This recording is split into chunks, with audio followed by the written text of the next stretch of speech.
Hello mga katrupa, paano para hindi na tayo ma-search dito sa Facebook? So meron tayong idagdag sa ating pangalan, tulad nito, symbol na butterfly. So kung gusto nyo malaman, sundan nyo lang ang video na ito. Unang-una mga katrupa, open natin ang Facebook application. Tapos punta tayo sa settings ng ating Facebook.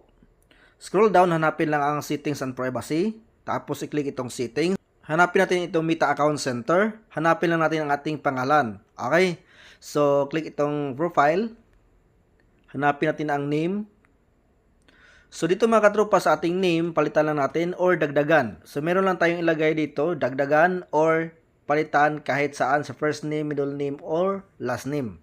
Okay? So sa akin mga katropa, ang middle name lang ang aking palitan. Okay? So meron tayong symbol mga katropa na butterfly.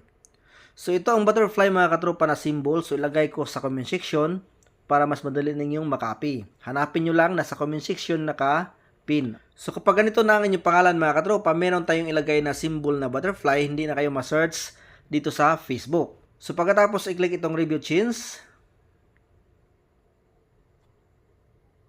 At may sinasuggest si Facebook, tatlong pangalan, pipili kayo ng isa.